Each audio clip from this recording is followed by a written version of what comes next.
Under the haze of a summer evening, a group of racist men decided they owned the streets. They thought their spray cans and baseball bats would send a message loud enough to chase a black man out of town. However, they never expected their target to fight back. What they couldn't see was the disciplined strength beneath the man's calm demeanor, honed through years of grueling missions and impossible odds. He wasn't just a man returning to a shattered home. He was the military's most deadly Marine, a warrior who had faced threats far more dangerous than a gang of racists. When their taunts turned into threats and their threats into action, the man didn't raise his voice. But as the sun dipped below the horizon and their laughter filled the air, the ground beneath them began to shift. This wasn't going to end the way they expected, and they would soon learn why fear, once provoked, can cut both ways. Before we go any further, comment where in the world you are watching from, and make sure to subscribe. Jamal Hayes adjusted the rear-view mirror, glancing briefly at the uniform folded neatly on the seat behind him. After months overseas, the thought of stepping into his own home filled him with a rare sense of relief. The military trained him to thrive in chaos. But now, all he wanted was peace. The familiar stretch of his suburban neighborhood came into view, quiet and unchanged. Or so he thought. As his truck rounded the corner, his eyes locked on his house, and the relief drained from his face. He slammed on the brakes, his heart pounding. Slurs and graffiti defaced the pristine white siding, the porch scorched with charred remains of what used to be his welcome mat. The lawn was littered with broken beer bottles, fast food wrappers, and other trash. Racial symbols and crude drawings sprawled across the walls in ugly, jagged strokes. Jamal threw the door open and stepped out, his chest heaving as the shock turned to anger. His boots crunched on the gravel as he moved closer, taking in the full scope of the destruction. Laughter erupted nearby, and his head snapped toward the sound. 6 men loitered by his fence, their bald heads glinting in the afternoon sun. Tattoos of swastikas and other hateful symbols marked their arms and necks. They leaned casually, smirking as they drank from cans and admired their handiwork. One of them tipped his beer in mock salute. "Hey there, Marine. Like the welcome back gift?" Another laughed, kicking a crumpled soda can onto the lawn. "Figured you'd appreciate the personal touch." Jamal's voice erupted, raw and sharp. "Get off my property. Now!" The group froze momentarily, startled by the outburst. Before the leader, a burly man with a scar running down his cheek, stepped forward. His smirk widened. "Or what?" he taunted, spreading his arms wide. "You gonna call the cops? Good luck with that. They won't lift a finger for the likes of you." The men laughed, their mockery biting and confident. Jamal's fists clenched at his sides, his military training at war with his rising fury. This wasn't fear. This wasn't hesitation. It was restraint. For now, the gang didn't move. If anything, they seemed emboldened by Jamal's anger, feeding off it like a pack of predators catching the scent of blood. The leader, scar-face and swaggering, stepped closer, his beer can dangling carelessly from his fingers. "Relax, Marine," he said, his tone mocking. "We're just having a little fun. You don't have to get all angry about it." He dragged the word out, smirking as the others chuckled behind him. Jamal stood his ground, his chest rising and falling as he struggled to contain the fire burning in his veins. "This is my home," he said, his voice low but firm. "You have no right to be here. Leave. Now. Leave. Now." One of the men parroted in a high-pitched voice, earning laughter from the group. "You hear that?" Another chimed in, grinning. "He thinks he owns this place." The leader stopped a few feet away, tossing his empty beer can onto the lawn. "Let me tell you how it works around here," he said, pointing a finger at Jamal. "We decide who stays and who goes. And guess what? You don't belong here." Jamal's jaw tightened. He could feel his muscles coiling, every instinct screaming at him to act. But he held back. "You're trespassing," he said through gritted teeth. "I'm telling you one last time. Get off my property." The leader tilted his head, feigning confusion. "Your property?" He looked back at his crew, a mock expression of shock on his face. "Did you guys know this was his property?" Sure doesn't look like it, one of them called out, gesturing to the graffiti. Looks more like ours now. Scarface grinned. See, Marine, we're doing you a favor, helping you realize this isn't your home anymore. This town, it doesn't want you. Jamal took a step forward, his eyes narrowing. You're done. Leave. The laughter stopped. The men exchanged glances, the air growing heavier with tension. You got a lot of nerve, Scarface said, his grin fading. Thinking you can talk to us like that. You think that uniform makes you untouchable? He took a step closer, invading Jamal's space. Let me tell you something, Marine. You might scare people out there. But here, you're just another... Jamal's hand shot up, stopping Scarface mid-sentence as he pointed toward the fence. You've got 10 seconds to walk off my property. Scarface hesitated, his eyes flicking to Jamal's hand. For the first time, the smirk faltered, replaced by something darker. You think you're tough, huh? He spat. One of the men behind him muttered, Maybe we should... Shut up, Scarface snapped without turning. He locked eyes with Jamal again, his lips curling into a sneer. We'll go. For now. But you'd better believe we're not done here. He leaned in closer, his voice dropping to a venomous whisper. This town doesn't want you, Marine. And we'll make sure you get the message. The gang turned and began to walk away, but not before one of them picked up a bottle and hurled it at Jamal's porch. It shattered against the wood, scattering glass across the steps. They laughed as they disappeared down the street, their voices echoing in the stillness. Jamal stayed rooted in place, his fists clenched so tightly, his knuckles turned white. His heart pounded in his ears, the words they'd spat replaying in his mind. He forced himself to breathe, but the rage bubbling beneath the surface refused to settle. He turned back toward his house, the sight of the graffiti and destruction twisting the knife in his chest. This wasn't just an attack on his property. It was an attack on everything he'd worked for, everything he stood for. Jamal walked up the steps, carefully stepping over the shards of broken glass. His hand hovered over the door handle, but he didn't go inside. He couldn't, not yet. The fight wasn't over, not by a long shot. Jamal stood on his porch, staring at the wreckage of his home. The hateful graffiti, the shattered glass, the scorched remnants of his welcome mat. It all felt like a slap in the face. His chest heaved as he struggled to rein in the fury boiling inside him. He had risked his life for this country, fought in far-off lands so people could enjoy freedoms they took for granted. And now, back on his own soil, this was his welcome? Not just vandalism, but rejection. Pure and venomous. A burst of laughter echoed from down the street, sharp and taunting. Jamal turned his head, spotting them.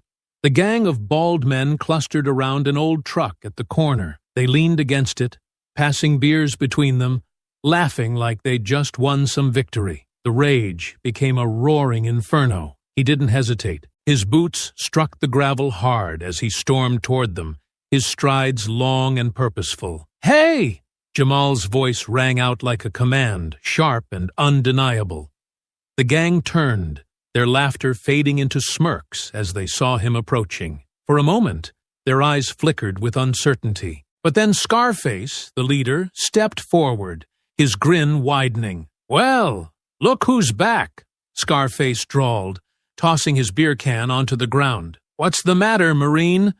Not happy with the improvements we made? Jamal stopped a few feet away, his fists clenched at his sides. His voice was steady, but the fury behind it was unmistakable. I fought for this country, for people like you to live free. And this is how you repay me? By trashing my home, spreading your hate? You think this makes you strong? Scarface let out a laugh, looking back at his crew. Oh, he's got a speech ready. Did you rehearse that in the mirror, Marine? You've made your point, Jamal said, his voice lowering to a dangerous calm. Now leave. This is your last chance. The gang exchanged glances, their smirks growing. Leave, Scarface said, stepping closer. You don't give the orders here. You don't belong here, Marine. This is our town now. One of the men chimed in, sneering. Yeah, Maybe it's time you got the message, Scarface chuckled, shoving Jamal's shoulder. Go on, Marine. Show us how tough you really are. Jamal's patience snapped. His fist connected with Scarface's jaw with the force of a sledgehammer. The leader stumbled back, a look of stunned rage spreading across his face as he clutched his cheek. You son of a... Scarface lunged, but Jamal was faster. He sidestepped the attack, grabbing Scarface's arm and twisting it. The leader cried out as Jamal shoved him to the ground. The rest of the gang didn't hesitate. They rushed forward, their shouts mixing with the sound of crunching gravel. Jamal ducked under a wild swing, delivering a sharp elbow to another man's ribs. The thug doubled over with a grunt as Jamal pivoted to face the next attacker. A punch grazed his shoulder, but Jamal caught the man's wrist, twisting it until he dropped to one knee. With a quick shove, Jamal sent him sprawling onto the asphalt. Come on! One of the remaining men shouted, charging forward. He swung a beer bottle, but Jamal deflected it, the glass shattering against the pavement. Jamal's knee came up, driving into the man's stomach and sending him staggering back. Scarface climbed to his feet, his face red with fury. You're gonna regret that, Marine, he bellowed, grabbing a tire iron from the truck bed. Jamal turned just in time to see him swing. He ducked, the iron whistling through the air above his head. The gang pressed in, surrounding him, their movements chaotic but coordinated. Jamal's mind clicked into combat mode. His military training took over, every strike, block, and movement precise and efficient. He swept a man's legs out from under him, dodged a punch from another, and delivered a quick jab to his jaw. The sound of shouting grew louder as the gang refused to back down. Jamal's focus never wavered, his breathing steady despite the chaos. He knew this wasn't over. Not yet. Scarface swung the tire iron again, forcing Jamal to step back. Another man took the opportunity to lunge at him, but Jamal spun, using the momentum to toss the attacker into Scarface. Both men hit the ground in a heap. Enough! Jamal barked, his voice ringing out like a drill sergeant's command. The gang hesitated, panting and battered, but their defiance hadn't waned. Scarface climbed to his feet again, blood trickling from the corner of his mouth. You think this is over? He spat, gripping the tire iron tightly. We're just getting started. Jamal squared his shoulders, his gaze unflinching. Then, come and finish it. The fight wasn't over. Not yet. Scarface wiped the blood from his lip with the back of his hand, his eyes blazing with hatred. He hefted the tire iron, pointing it at Jamal like a weapon. You think you're something special? You're nothing but a loudmouth in a uniform. Jamal didn't flinch, his stance solid as a mountain. His voice was calm, but carried an edge that cut through the tension. You don't know who you're messing with, he said, his eyes fixed on Scarface. I've served in some of the deadliest places on Earth. I've faced men far tougher than you, and left them in the dirt. Scarface let out a harsh laugh. Oh, you're a big, bad Marine. That's supposed to scare us? One of the other men chimed in, sneering. We're not scared of some government puppet. Jamal's gaze swept across the group, his calm demeanor only amplifying the threat in his voice. You should be, he said.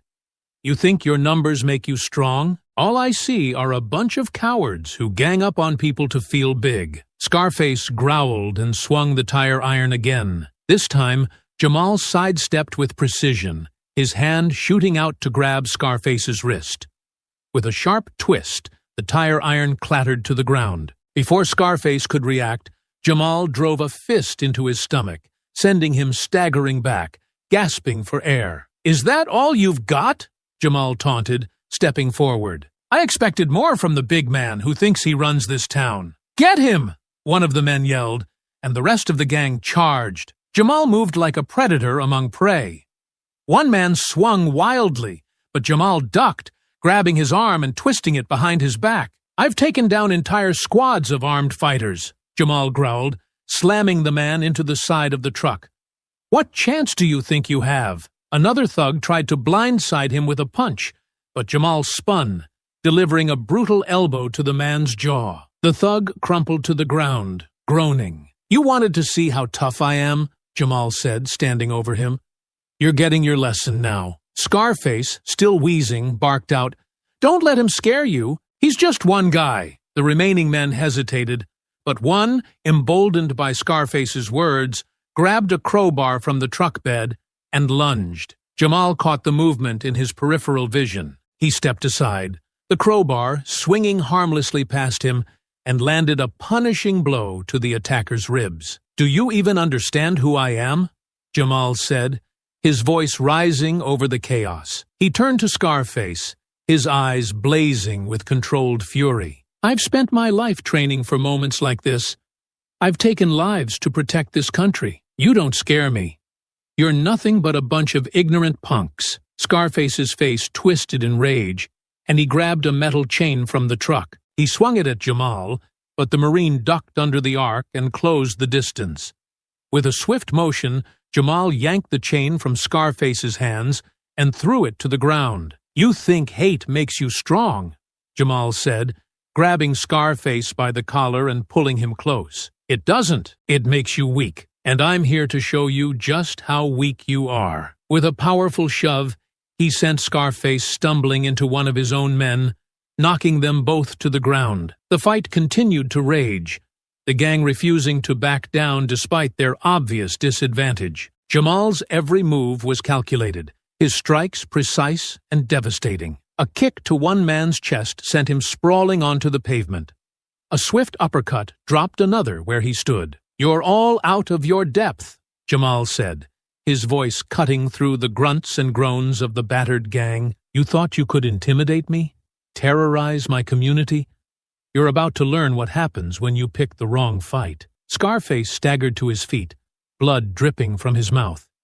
His bravado was crumbling, but his arrogance hadn't completely faded. "We're not done yet," he spat, his voice slurring slightly. Jamal took a step toward him, his presence overwhelming. "Oh, you're done," he said, his tone like steel. "But if you're too stupid to see it, I'll be happy to make it clear." Two of the gang members tried to grab Jamal from behind, but he spun, slamming an elbow into one man's face and delivering a punishing knee to the other's stomach. They dropped like sacks of flour, groaning and clutching their injuries. Scarface stood frozen, his bravado finally giving way to fear. Jamal advanced on him, his voice low and deadly. "I warned you.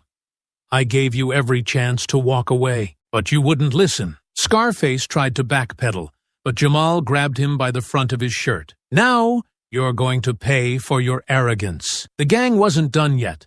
They were regrouping, their stubborn defiance keeping them in the fight. But Jamal wasn't going to stop until they understood just how outmatched they were. Jamal's focus was razor sharp as he moved through the chaos, his military training turning the fight into a precise, calculated dismantling of the gang. The 6 men charged at him with the desperation of cornered animals, but Jamal had seen this kind of chaos before, and conquered it. One of the men swung wildly, his fist aiming for Jamal's jaw, but the Marine ducked with practiced ease. Jamal countered with a brutal uppercut that snapped the man's head back, sending him crumpling to the ground. "You wanted a fight," Jamal growled, stepping over the fallen man. "Here it is." Another thug lunged with a crowbar, yelling incoherently. Jamal sidestepped, grabbing the man's wrist and twisting it until the weapon clattered to the ground. "You're not built for this," Jamal said coldly, driving his knee into the man's stomach. The thug wheezed and dropped to his knees, gasping for air. 2 more rushed him at the same time, trying to use their numbers to their advantage. Jamal ducked low, sweeping one man's legs out from under him before delivering a sharp elbow to the other's ribs. The first man hit the ground hard, groaning as he clutched his leg, while the second stumbled back, his breath coming in shallow gasps. Scarface stood off to the side, his face twisted in anger as he watched his crew fall one by one. "Get up, you idiots!" he barked, but his voice betrayed a flicker of doubt. Jamal's gaze snapped to him, his eyes cold and unrelenting. "They're done," he said, his voice carrying the weight of finality. "And you're next." The remaining 2 men hesitated, their earlier confidence replaced with unease.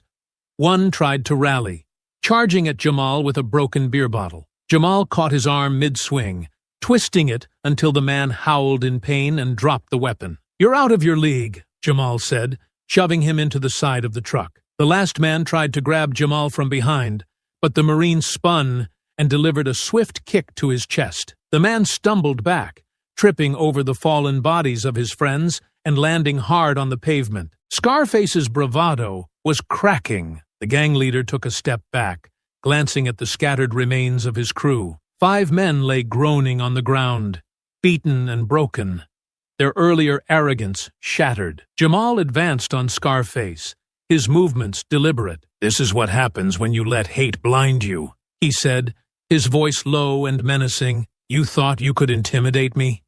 You thought you could break me?" Scarface gritted his teeth, his hands curling into fists. "You're gonna regret this," he spat. But the words rang hollow. Jamal didn't give him a chance to backpedal. He grabbed the front of Scarface's shirt and pulled him close. "I've fought real battles. I've faced men who knew what they were doing.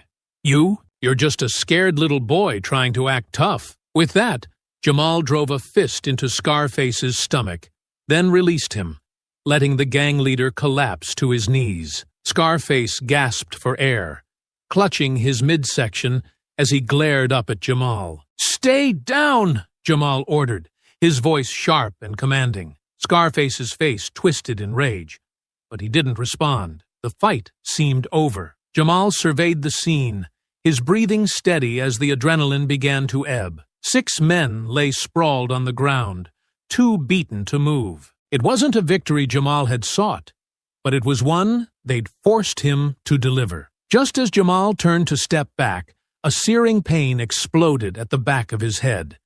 His vision blurred, and he stumbled forward, his ears ringing. Scarface stood behind him, clutching a metal pipe, his face twisted in triumph. "Not so tough now, are you?"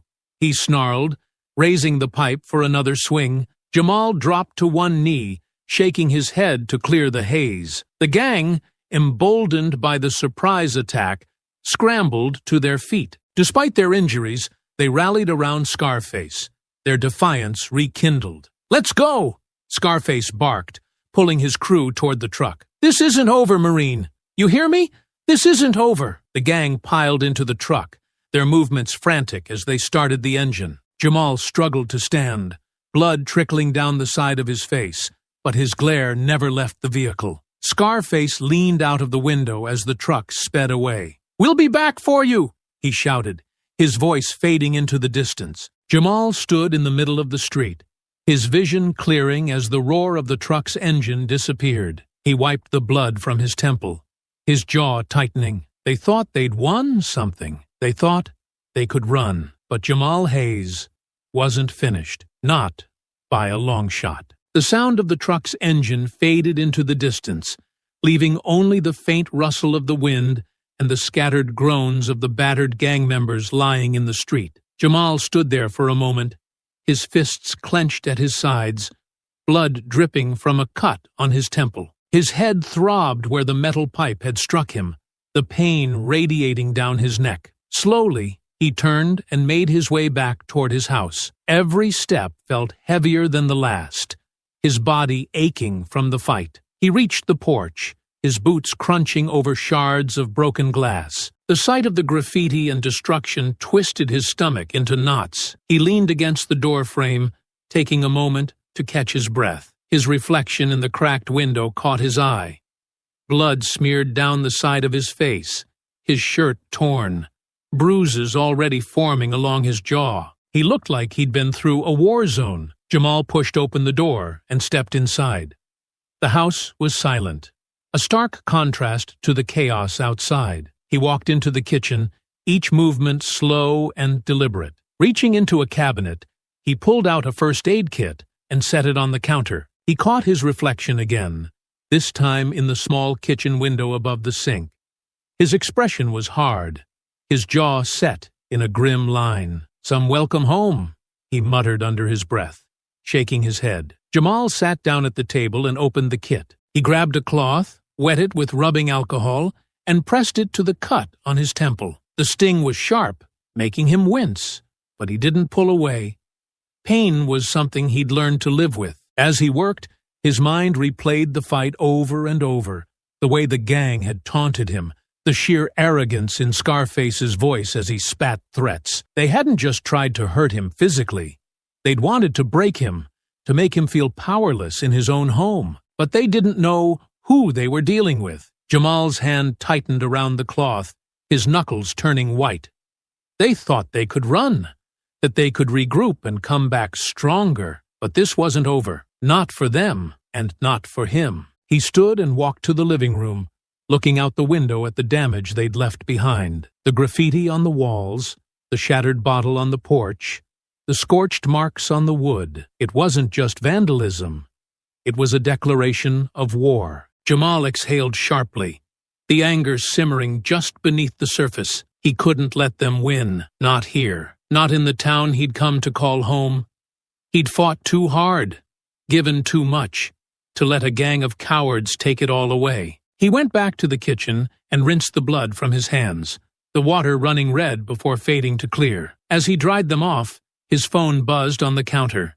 He picked it up, seeing a message from his sister, Lena. Lena, hey, just checking in. Are you home yet? Jamal stared at the screen for a moment before typing back. Yeah, I'm home. He hesitated, then added, we need to talk. He set the phone down and looked back out the window. The gang might have scattered, but they'd be back.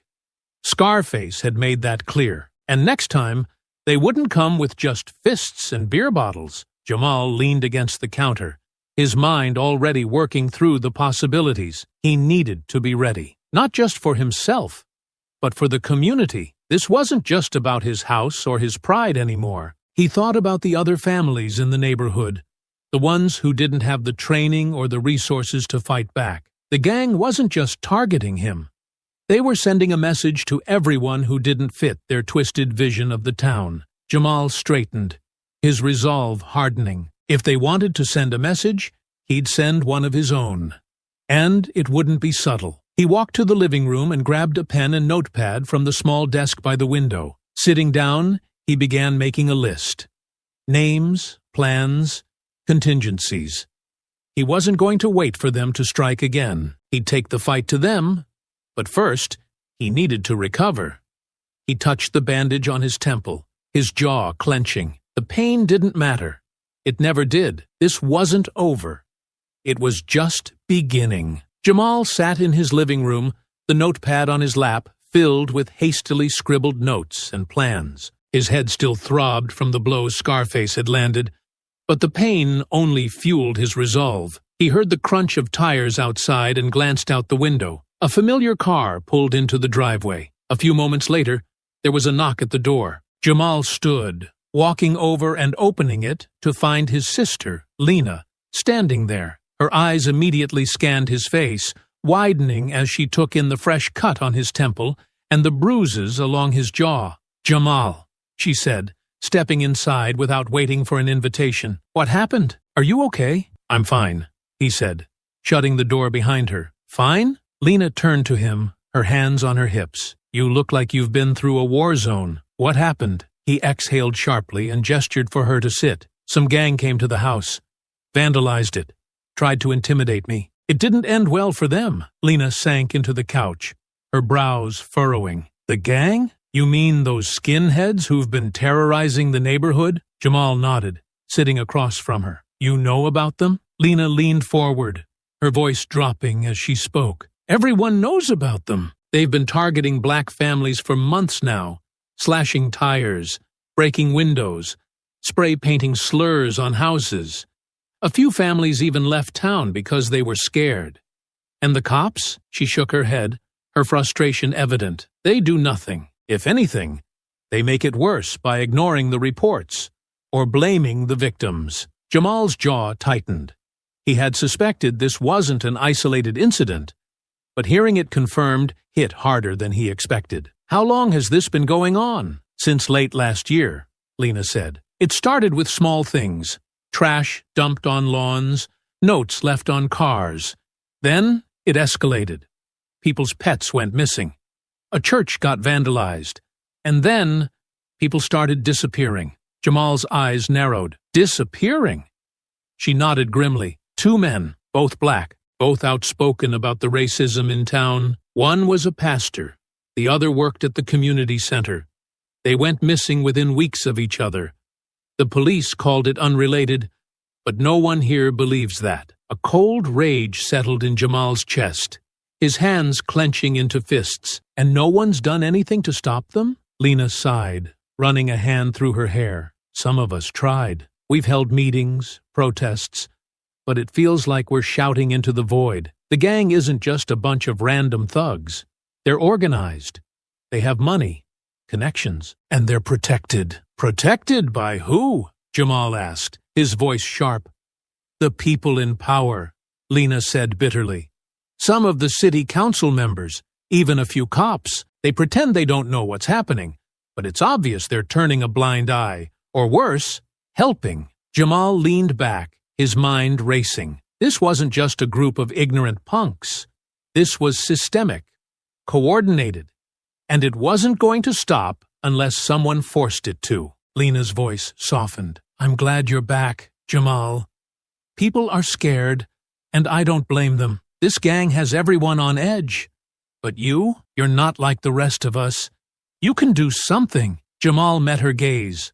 The determination in his eyes mirrored in hers. You're damn right I can do something. This stops now. Lena hesitated, then leaned forward, her hand resting on his arm. Just be careful, okay? These people aren't like the ones you've faced before.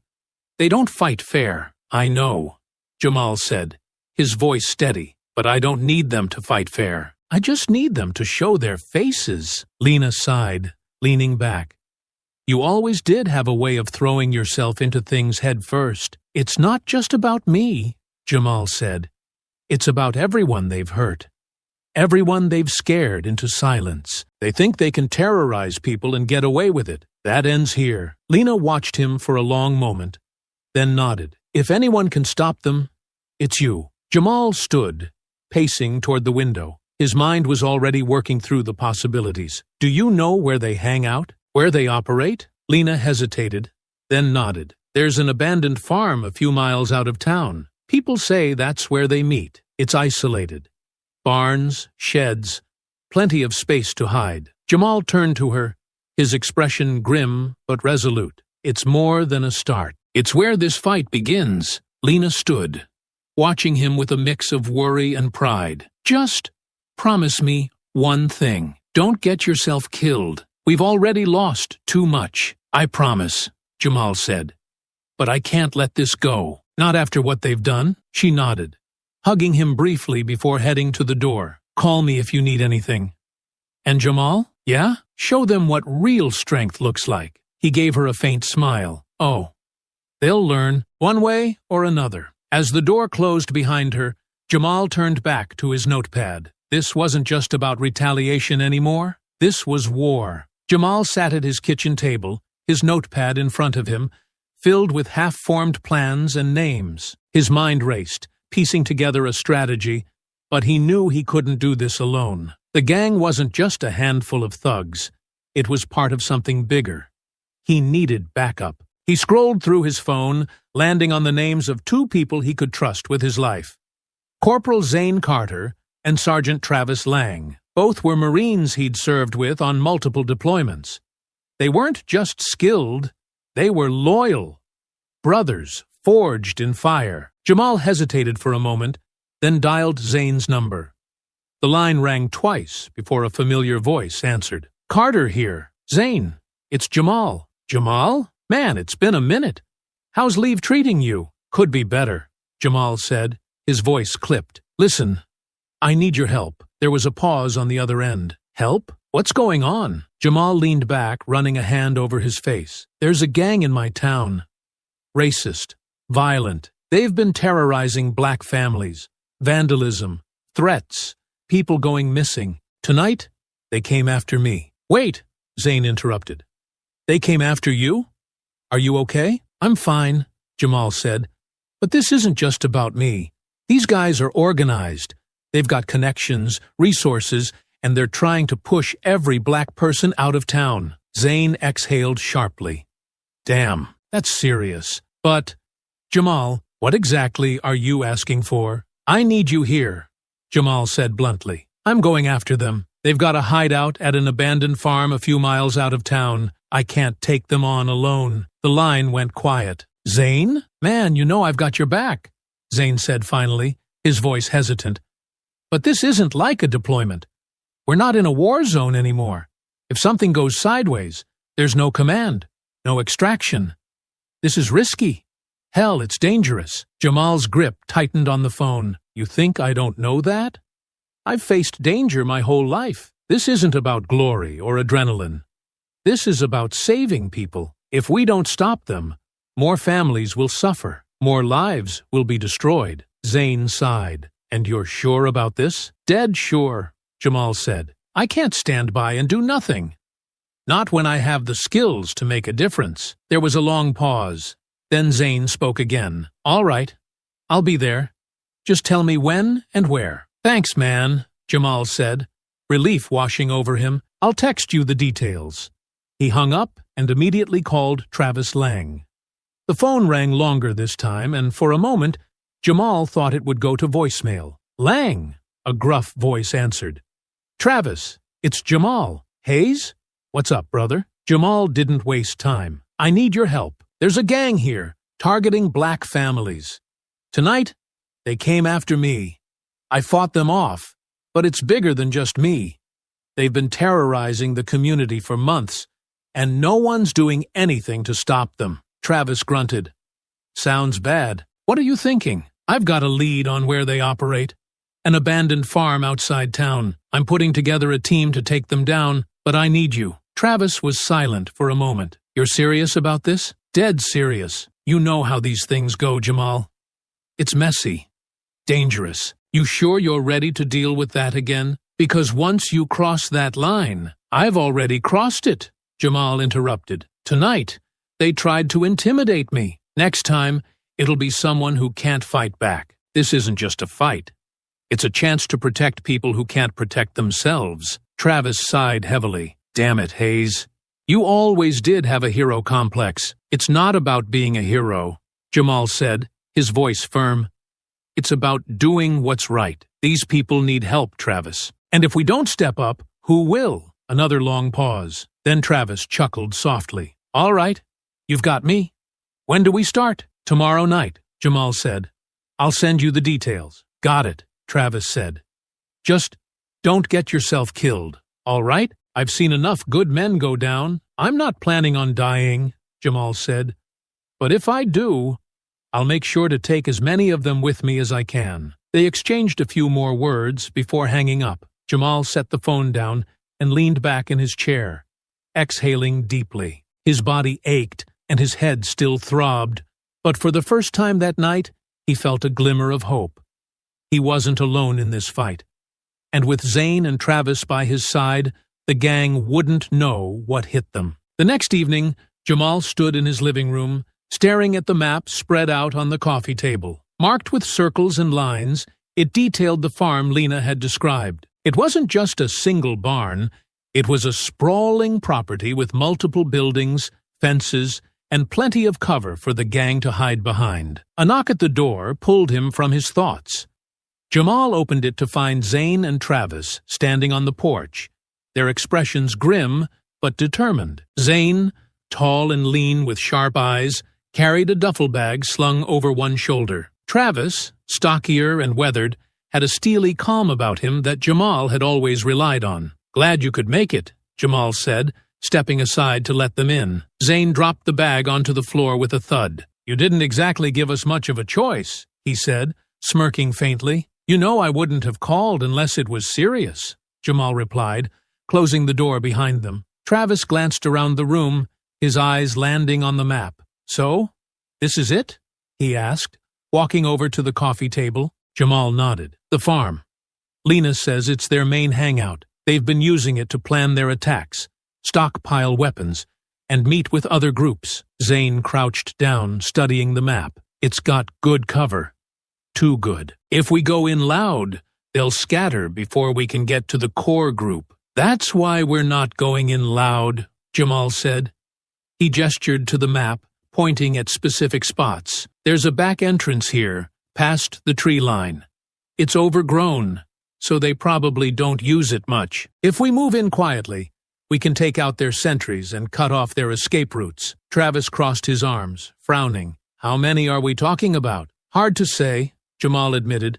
But Scarface's crew isn't the only group that uses this place. It could be a dozen, maybe more. Zane let out a low whistle. We're 3 against 12.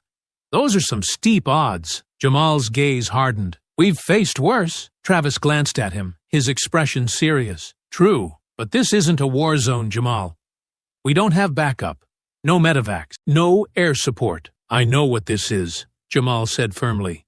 And I know what's at stake. These guys aren't just thugs. They're part of something bigger. Zane's head snapped up. What do you mean, bigger? Jamal leaned over the map, his voice dropping. Lena told me the gang isn't working alone. They've got funding, connections, people in power who are either turning a blind eye or actively supporting them. That farm? It's not just a hideout. It's where they meet with those people. If we don't take this entire operation apart, it'll just grow back stronger. Travis grunted, his jaw tightening. So, we're not just dealing with the gang. We're dealing with whoever's backing them. Exactly, Jamal said. That's why we can't go in blind. We need to gather intel, figure out who's pulling the strings. The farm is the first step, but it won't be the last. Zane exhaled sharply. All right. What's the plan? Jamal outlined the strategy, his voice calm and steady. We move in under cover of darkness. Zane, you'll handle surveillance. Use the drone to get a layout of the property and pinpoint their positions. Travis, you're on entry with me. We'll take out the sentries first, then work our way toward the main barn. Travis nodded. What about weapons? Jamal gestured to Zane's duffel bag. I've got a few things ready, but I figured you'd come prepared. Zane grinned, unzipping the bag to reveal an array of gear. Handguns, knives, and a compact drone. Thought I'd bring a little something for everyone. Jamal picked up a knife, testing its weight in his hand. This'll do. Travis grabbed a handgun, checking the magazine. And if things go sideways, then we adapt, Jamal said. We've done it before. We can do it again. Zane raised an eyebrow. You make it sound so simple. It's not simple, Jamal admitted, but it's necessary. The 3 men exchanged a glance, a silent agreement passing between them. They'd been in this position before. Outnumbered, outgunned, and with no guarantee of success. But they'd always come through. As they finalized the plan, the sun dipped below the horizon, casting long shadows across the room. Jamal felt the familiar rush of adrenaline, tempered by the weight of responsibility. This wasn't just a mission. It was a fight for justice, for the people who couldn't fight for themselves. When everything was ready, Jamal stood and faced his team. We move out in an hour. Stay sharp, stay quiet, and remember why we're doing this. Zane smirked, his usual cocky confidence showing through. Don't worry, Hayes. We've got your back. Travis clapped him on the shoulder. Let's finish this. As they prepared to leave, Jamal looked out the window toward the darkened horizon. The farm was waiting. So was the gang. And somewhere out there, the people funding their hate were watching. They had no idea what was coming. The night was moonless, the sky a blanket of darkness that cloaked Jamal and his team as they crept through the overgrown tree line. The abandoned farm lay ahead, its silhouette barely visible against the horizon. Dim lights glowed from inside the barn and one of the smaller buildings, casting faint beams across the dirt lot. Jamal held up a fist, signaling his team to stop. Zane crouched beside him, already pulling the compact drone from his pack. Travis knelt slightly behind, his eyes scanning the area for movement. 2 sentries, Zane whispered, pointing toward the barn. Jamal followed his finger and spotted them. A pair of men with flashlights, their beams cutting through the dark as they patrolled the perimeter. Jamal nodded. Keep it quiet. We can't alert the others. Zane launched the drone, its quiet hum blending into the night.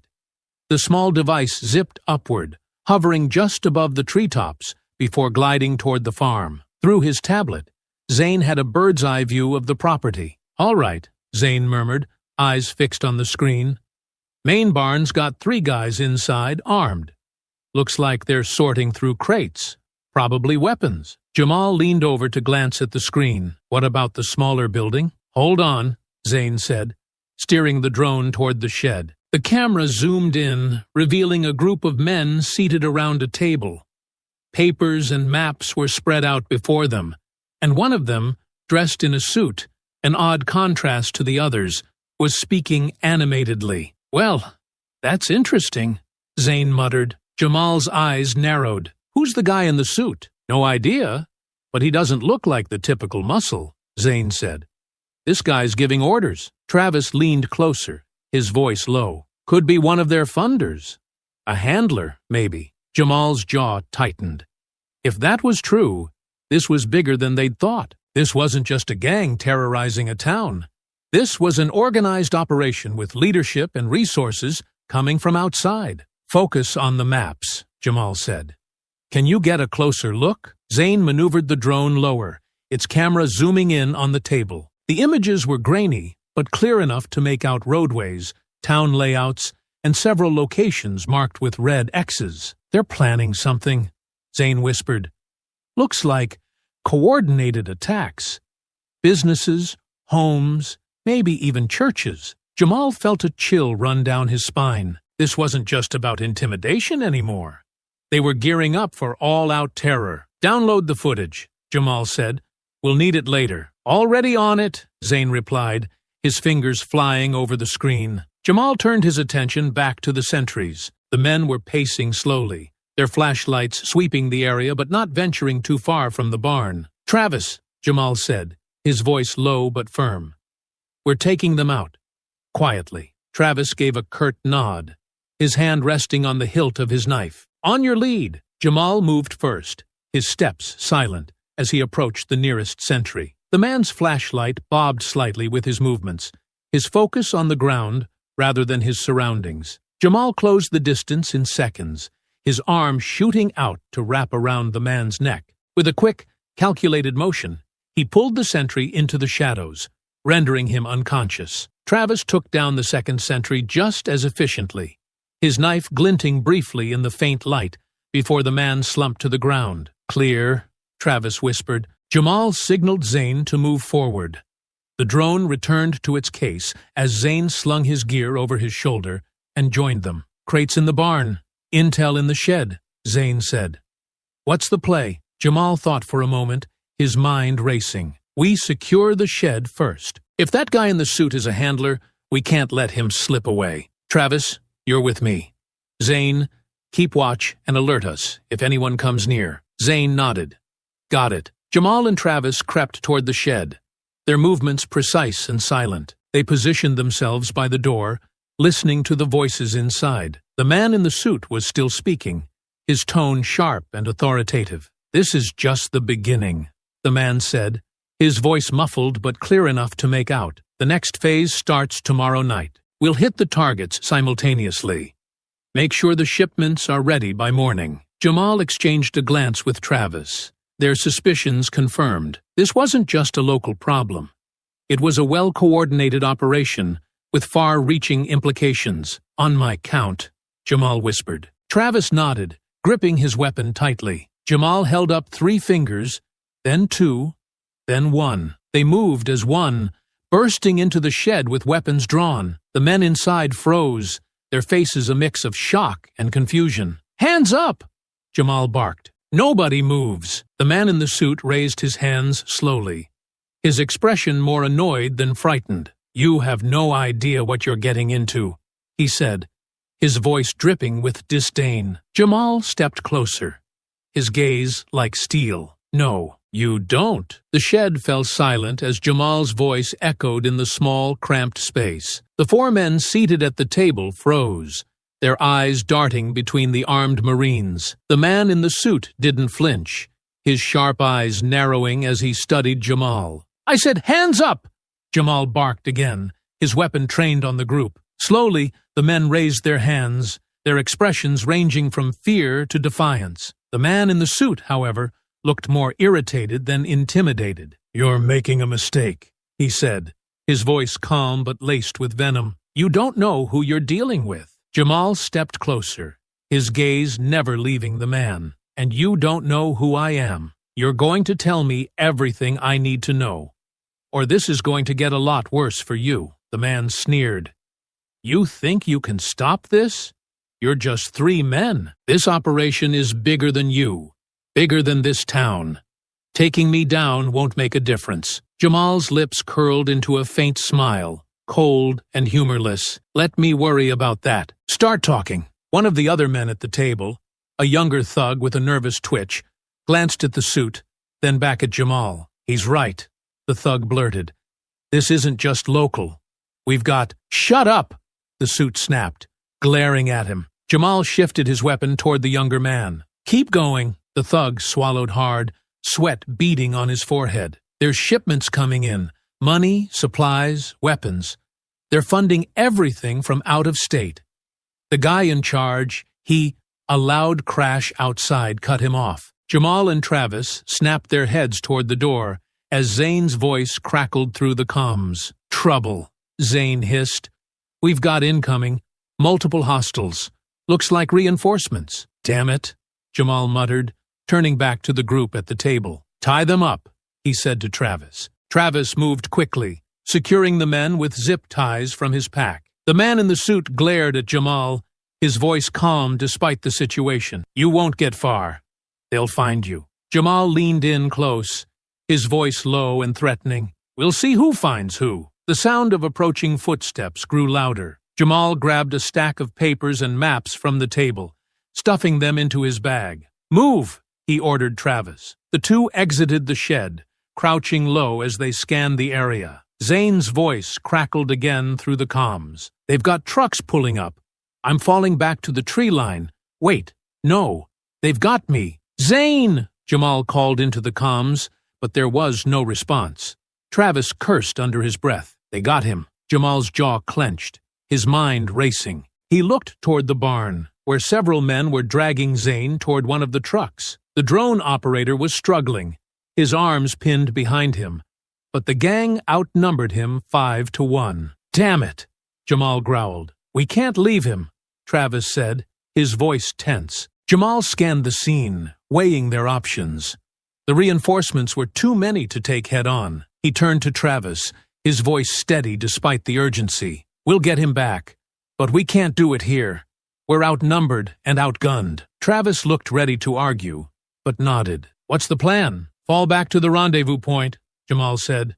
"We regroup, go over the intel, and figure out where they're taking him. And if they don't take him anywhere?" "They will," Jamal said firmly. "He's valuable to them now. They'll want to know what he saw, what he knows. We'll use that to our advantage." Travis hesitated, then gave a curt nod. The two moved quickly but quietly, slipping back into the tree line. The sound of engines roared to life behind them as the gang mobilized. Jamal glanced back, his gut twisting at the sight of Zane being shoved into one of the trucks.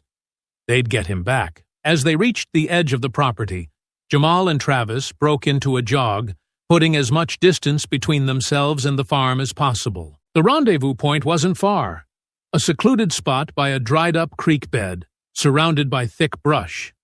When they arrived, Jamal dropped his bag onto the ground and pulled out the maps and papers.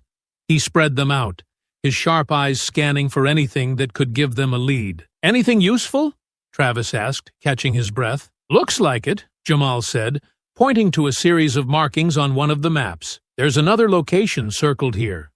Could be where they're taking Zane." Travis leaned over, his expression grim. "What if it's a trap?" Jamal met his gaze. "Doesn't matter. We're getting him back." The dried creek bed was eerily quiet, the faint rustle of leaves in the night breeze the only sound. Jamal crouched by the spread of maps and papers, his jaw clenched as he scanned the intel they'd pulled from the shed. A marked location stood out, a storage facility on the outskirts of the neighboring town, circled in red ink.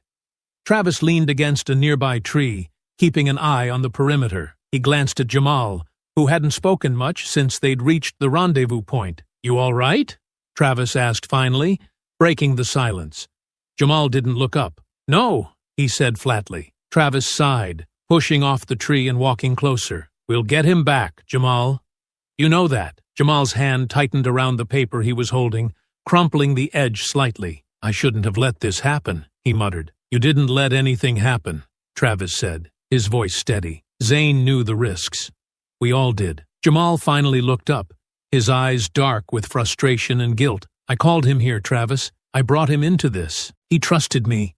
And now he's in their hands. Do you have any idea what they'll do to him?" Travis crouched down across from him, his gaze unwavering. "I do. And so do you. That's why we'll get him back." Jamal shook his head, his anger bubbling to the surface. "I should have seen it coming. I should have been faster. Smarter. I let them take him." Travis leaned forward, his voice firm but not unkind. "You didn't let anything happen, Jamal. These people are organized, and they're dangerous. Blaming yourself isn't going to help Zane. What's going to help him is us getting our heads straight and doing what we do best." Jamal exhaled sharply, running a hand over his face. The tension in his shoulders didn't ease, but he nodded. "You're right," he admitted reluctantly. "But it doesn't make this any easier." "It's not supposed to be easy," Travis said. "If it were, we wouldn't be here. But you've faced worse, and so has Zane. He's tough. He can hold out until we get to him." Jamal stared at the map again, his jaw tightening. "This place," he said, tapping the circled location. "It has to be where they took him. It's isolated, and it matches what we've seen so far. If they're holding him anywhere, it's there." Travis peered at the map, nodding slowly. "Looks defensible. Probably another group there." "Reinforcements." "Good," Jamal said, his voice hardening. "The more of them we take out, the better. This isn't just about getting Zane back.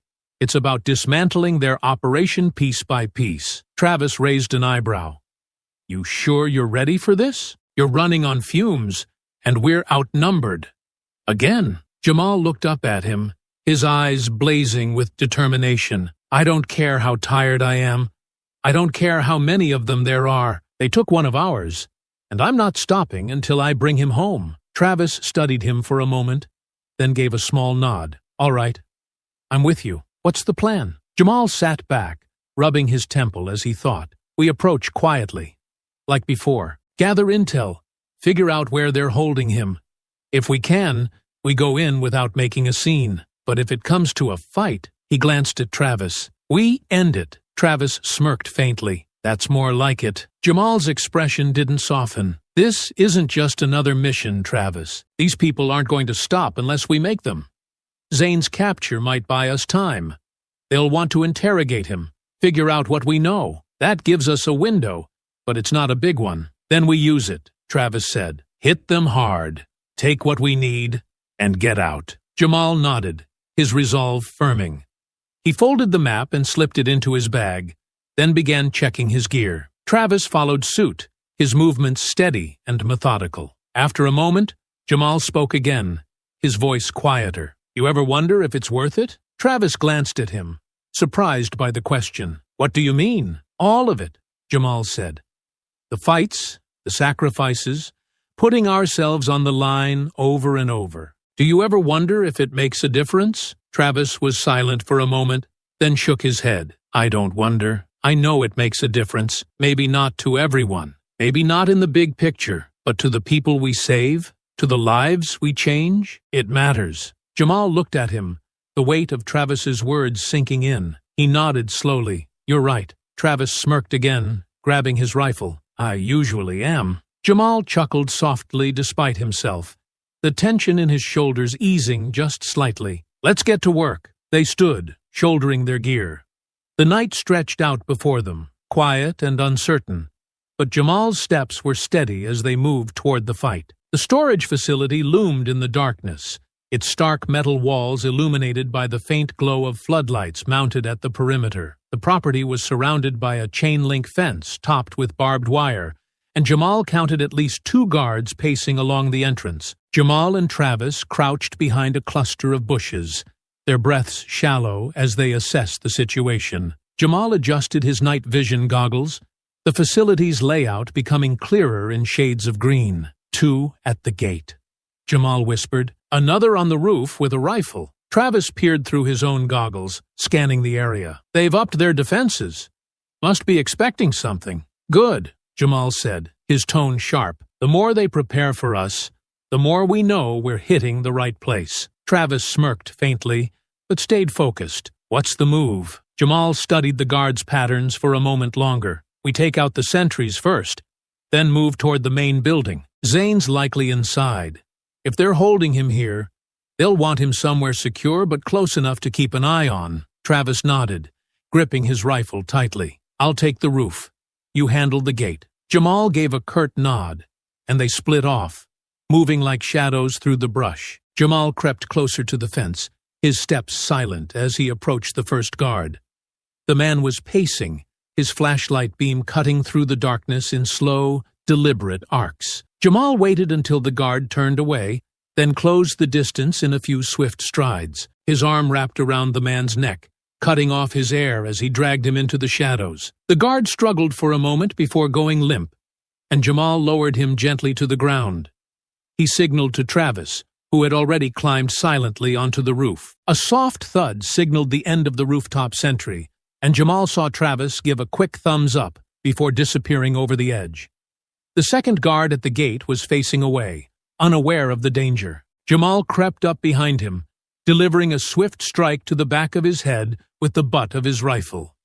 The man crumpled to the ground without a sound. Gate's clear, Jamal whispered into his comm. Roof's clear too, Travis replied, moving to the entrance. Jamal moved quickly, disabling the padlock on the gate with a pair of bolt cutters from his pack. The chain fell away with a soft clink, and he pushed the gate open just enough for him and Travis to slip inside. The main building was a large metal structure with high windows and a single entrance guarded by another pair of sentries. Jamal and Travis positioned themselves near the side of the building, hidden in the shadows. I'll draw them away, Jamal whispered. You take them out. Travis nodded, his grip tightening on his weapon. Jamal picked up a small rock and tossed it toward the opposite side of the building. The clatter of the rock hitting the metal wall drew the guards' attention instantly. What was that? One of them muttered, turning toward the sound. Go check it out, the other said. As the first guard moved toward the noise, Travis struck, pulling him into the shadows and dispatching him quickly. Jamal moved in on the second guard, taking him down with a precise blow to the temple.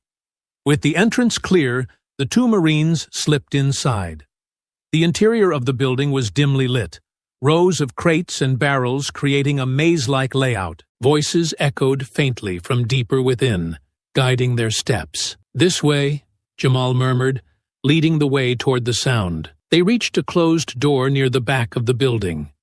The voices were louder now, one of them unmistakably Zane's. Go to hell, Zane growled, his voice defiant despite the strain in it. A deeper voice responded, calm and menacing. You're only making this harder on yourself. Just tell us what you know. Jamal's jaw tightened, and he signaled to Travis. They positioned themselves on either side of the door.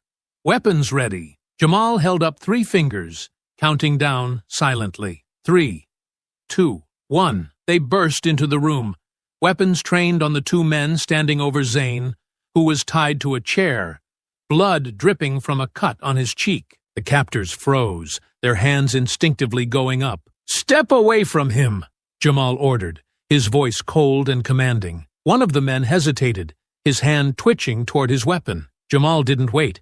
He fired a warning shot into the floor, the crack echoing in the small room. I said, step away. The man backed off, his hands raised higher. Travis moved in quickly, cutting Zane loose while Jamal kept his weapon trained on the captors. You all right? Travis asked Zane, who nodded grimly, wincing as he stood. Better now, Zane said, his voice hoarse but steady. Jamal's eyes flicked to the captors, his voice like steel. Start talking!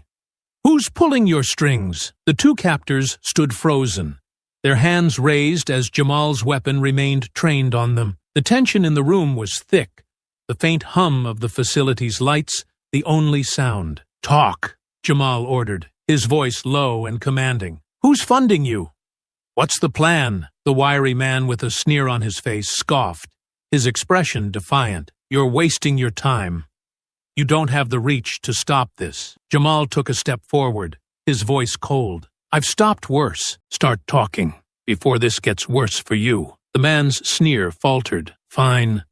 The money comes from out of state, businessmen, politicians, people who want to clean up towns like this. Jamal's jaw tightened. Names, locations. I don't know their names, the man stammered, but there's a meeting scheduled in 3 days. Big one. They're finalizing plans to expand. Where? Travis asked sharply, his voice cutting through the air. The man hesitated before glancing at his partner, who shifted nervously. Capitol Ridge, he muttered.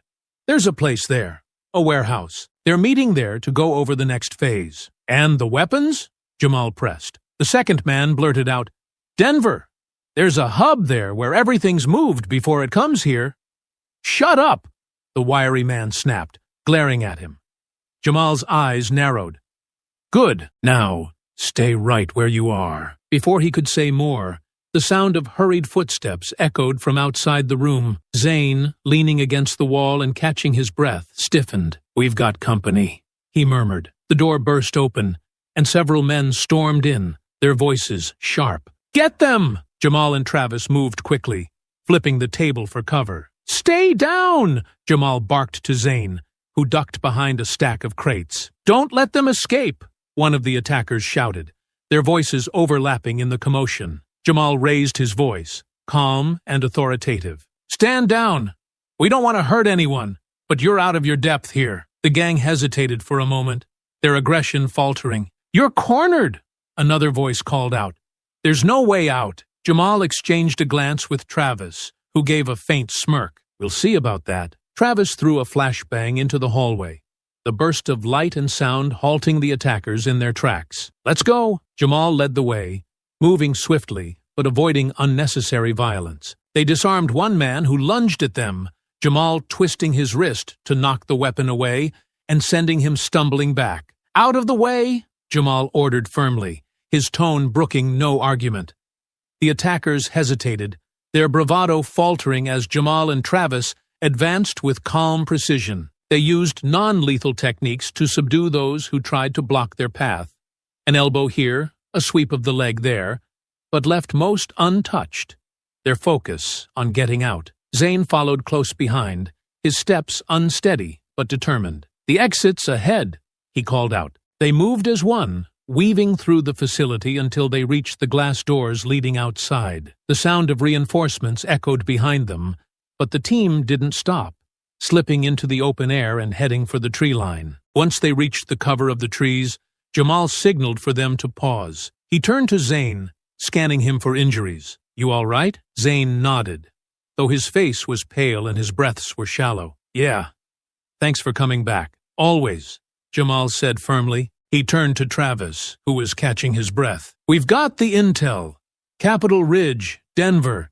This operation is bigger than we thought. Travis gave a short nod, his expression grim. And now they know we're coming. We're not just dismantling a gang anymore. We're going after everyone behind this. Jamal's gaze hardened as he looked back toward the facility, the faint glow of its lights visible through the trees. Good, he said. Let them know. It won't stop us. Travis smirked faintly, his tone lightening just a bit. Let's make it count, then. Jamal nodded, already planning their next move. The fight wasn't over. It was just getting started.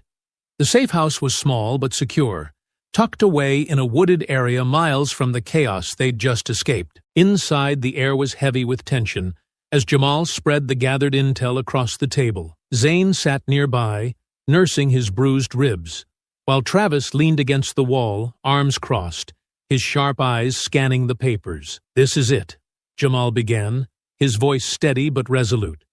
Capitol Ridge, a warehouse on the outskirts. It's not just a meeting spot. It's the core of their operation. Their leaders, their logistics, their money. It all flows through this place. If we take it out, we dismantle everything. Zane leaned forward, wincing slightly but determined. And Scarface? He'll be there. This is too big for him to miss. He will, Jamal said, his jaw tightening. He's been the face of their terror in this town. And if we take him down, we send a message to everyone involved. But this isn't just about him. This is about cutting off their power at the source. Travis stepped closer to the table, his brow furrowing as he studied the layout. How do we make it stick? We can take out their operation, but if their leaders walk away, they'll just rebuild. Jamal's gaze hardened. That's why we're not just hitting them. We're collecting evidence. The intel we already have ties them to shipments, funds, and attacks. If we can grab more documents, identify their key players, and catch them in the act, we hand the authorities everything they need to lock them up for good. Zane frowned. What if the cops won't act? Lena said some of them are on the gang's payroll. We don't need all of them, Jamal replied. Just the right ones. I've got a contact, someone who owes me a favor. Federal level. If we can prove the connection to interstate funding and weapons trafficking, it'll be out of the local cops' hands. Travis nodded slowly. So, we're not just taking out their base. We're building a case, evidence, witnesses, the whole package. Exactly, Jamal said. The warehouse is their hub. If we hit it, we not only cut off their operation, but we expose everyone involved. Funders, leaders, even their supply lines. We cripple them from the top down. Zane glanced at the map again, his expression grim. But to do that, we need to get inside, grab what we need, and get out alive. Jamal nodded. That's the plan. We go in clean, quiet, and focused. Travis, you and Zane take the south entrance. It's less guarded, but it leads to their storage area. That's where they'll keep records, weapons, and anything else incriminating. Secure that first. It'll cut off their ability to fight back and give us the evidence we need. And you? Travis asked. I'll take the west side, Jamal said. It's the main access point. Most of their security will be focused there. I'll draw their attention and keep them occupied while you two secure the intel. Once you've got what we need, we regroup and take out their leaders. Travis exhaled sharply, his fingers drumming against the table. And Scarface. He's not just muscle. He's smart. If he sees things going south, he'll bolt. That's why we can't give him the chance, Jamal said, his tone cold. If Scarface shows up, we prioritize taking him down. He's the link to the local crew and their funders. If we take him alive, he'll lead us to everyone else. Zane gave a small nod, his jaw tight. We don't leave anyone standing. If even one of their leaders escapes, they'll rebuild. We're not just stopping a meeting, we're dismantling their entire network. Exactly, Jamal said, his gaze sweeping over his team. This is our chance to shut them down for good. If we hit them hard, gather the evidence, and hand it over to the right people, we'll take the fight out of their hands. No more terrorizing families. No more hiding behind corrupt cops. The room fell quiet as the weight of the mission settled over them. This isn't just about revenge, Jamal said, his voice low but firm. It's about justice. For every person they've hurt, every family they've driven out. This is for them. And we don't leave until the job's done. Travis straightened, his usual smirk replaced with a rare seriousness. Then let's make it count. We've come too far to let them slip away now. Jamal stepped back from the table, his expression hard. We move tomorrow night. Use the day to rest, gear up, and memorize the layout. When we go in, we're finishing this. Zane and Travis exchanged a brief glance, a silent agreement passing between them. Jamal stared at the map one last time. Scarface's name echoed in his mind, a symbol of everything the gang represented. They were going to take him down. They were going to take them all down. And there would be no coming back for this operation. The Capitol Ridge warehouse loomed in the distance, a hulking shadow against the starless night. Dim floodlights illuminated the perimeter, casting long beams over the chain-link fence. The occasional crunch of gravel and the murmur of voices hinted at guards patrolling the property. Jamal, Zane, and Travis crouched in the brush near the south side of the warehouse, their breaths steady as they scanned the area. Zane adjusted his drone, which hovered silently above the facility, feeding live footage to his tablet. 4 guards at the front gate, Zane whispered, his voice barely audible. 2 on the south side, and at least 3 on the roof. Main activity seems to be concentrated in the central office. Lights are on. Movement inside. Jamal nodded, his gaze fixed on the building. The office will have the intel we need. Logs, records, maybe even communications with their backers. That's priority one. Travis leaned in, his voice low. What about Scarface? If he's here, he'll be in the middle of it all. You think he'll stay put if things heat up? He'll run, Jamal said, but not before we cut off his escape. We'll secure the exits after we take the office. Zane, you and Travis head for the storage area. Disable their comms and grab whatever evidence you can. I'll hit the west side and keep their attention on me. Zane frowned, adjusting his grip on his gear. That's a lot of heat for one man to take, Jamal. Jamal's expression didn't waver. I can handle it. Just make sure you get what we need. With a final nod, the team moved out, slipping through the shadows like ghosts. Jamal broke off toward the west side, his steps silent as he approached the fence. He cut through the chain link with practiced efficiency, pausing only to scan for movement. Ahead, a pair of guards stood near a loading dock, their voices carrying faintly in the cool night air. I don't get why we have to stay out here, one of them grumbled. Nothing ever happens. Orders are orders, the other replied with a shrug. Besides, with what's going on inside, you don't want to be caught slacking. Jamal moved closer, his footsteps muffled by the soft dirt. He waited until one of the guards turned away, then surged forward, grabbing the remaining guard in a swift, silent maneuver. The man slumped unconscious before he could make a sound. The second guard turned, his eyes widening as he opened his mouth to shout, but Jamal was faster. A single blow to the gut left him gasping for air, and Jamal lowered him gently to the ground. West side clear, Jamal murmured into his comm. Copy that. Zane's voice came back. We're moving toward the storage area now. Jamal slipped into the loading dock, his eyes adjusting to the dim interior. Rows of crates lined the walls, their labels hinting at the contents. Ammunition, rifles, and other supplies meant to fuel the gang's expansion. He made a mental note of the location, knowing it would be crucial evidence for the authorities. Meanwhile, Zane and Travis reached the storage area on the south side. Zane pulled out a compact device and began disabling the comms system, his fingers moving deftly over the controls. Comms are down, Zane whispered. They won't be calling for backup. Good, Travis said, opening one of the crates. Inside, he found stacks of documents, shipment logs, invoices, and maps marked with the gang's planned targets. This is what we need. As they worked, voices from the central office grew louder. Jamal crept closer, positioning himself outside a window. Inside, he spotted Scarface, his distinct scar catching the light as he gestured angrily at the others in the room. They're late, Scarface snapped, his voice sharp. We can't afford delays with the next phase. If this doesn't go off smoothly, we're done. Jamal's jaw tightened. He activated his comm. Scarface is here. He's in the office, running the show. Do we move on him now? Travis asked. Not yet, Jamal replied.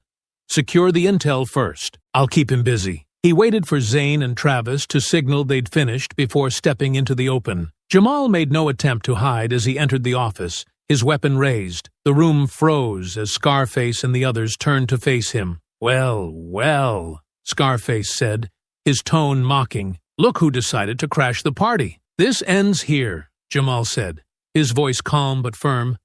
The operation, the terror. You're done. Scarface's smirk didn't falter. You think you can stop this? You're just one man. Jamal's gaze didn't waver. One man who's already taken down half your crew. And I'm not alone. Scarface's confidence flickered as Jamal's words sank in. Before anyone could react, Jamal fired a shot into the ceiling, the crack of the gun silencing the room. Hands where I can see them, he ordered, his voice like steel. The others hesitated, but Scarface's gaze hardened. You've got guts, Marine. I'll give you that. But you've just signed your death warrant. The air in the office was heavy with tension as Jamal's command echoed. Hands where I can see them. The men around Scarface froze, their eyes darting toward him for direction. Scarface's smirk widened, his posture loose but dangerous. You've got guts, Marine, Scarface said, his voice dripping with mockery.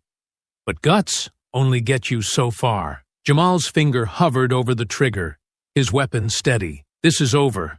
Step back and drop everything. Now! Scarface chuckled, his gaze flicking to one of his men. Show him why that's not happening. Before Jamal could react, one of the gang members lunged at him, swiping at the rifle and knocking it from his hands. It clattered to the floor, and Jamal twisted to avoid a follow-up strike, raising his arms to block a punch aimed at his face. The room exploded into chaos.